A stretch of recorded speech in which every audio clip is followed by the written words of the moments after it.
দর্শক, সড়ক মহাসড়কের অবস্থা জানাতে চন্দ্রা মোড় থেকে সরাসরি যোগ দিচ্ছেন আমাদের সিনিয়র রিপোর্টার আনোয়ার হোসেন। আনোয়ার, এই মুহূর্তে যানবাহনের চাপ কেমন দেখতে পাচ্ছেন আপনি?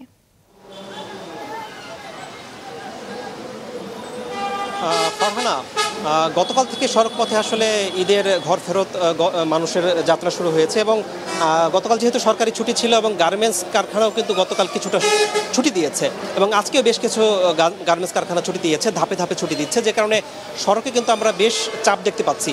আমি এখন চন্দ্রা মোড়ে আছি এবং আমার পেছনে কিন্তু দেখা যাচ্ছে যে গাড়ির বেশ চাপ আছে এবং ধীরে ধীরে গাড়ি এখন যাচ্ছে। সকালের দিকে এই অংশে বেশ কিছুটা যানজট ছিল, কিন্তু এখন সেই যানজট নেই, কিন্তু গাড়ির প্রচণ্ড চাপ আছে এবং ধীরে ধীরে গাড়িগুলো আসলে যাচ্ছে। এখানে চন্দ্রা মোড়ে ঢাকা গাজীপুর থেকে একটি অংশের গাড়ি এখানে আসে এবং অন্যদিকে সাভার থেকে গাবতলী টার্মিনাল থেকে কিছু গাড়ি এই চন্দ্রার মোড় দিয়ে উত্তরবঙ্গে যায়, যে কারণে কিন্তু দুই পাশের সড়কের গাড়ির চাপ এই চন্দ্রার মোড়ে প্রতি বছর ঈদে আমরা দেখতে পাই।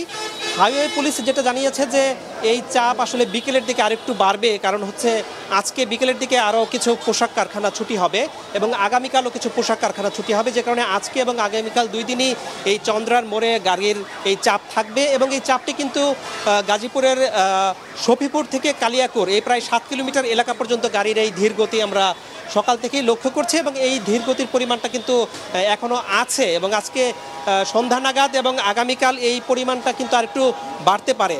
তো হাইওয়ে পুলিশ জানিয়েছে যে তারা তাদের সাধ্যমতো চেষ্টা করছে সড়কে শৃঙ্খলা আনার জন্য, যেন যাত্রীরা খুব নির্বিঘ্নে বাড়ি যেতে পারে। ফারহানা। আনোয়ার, ধন্যবাদ আপনাকে।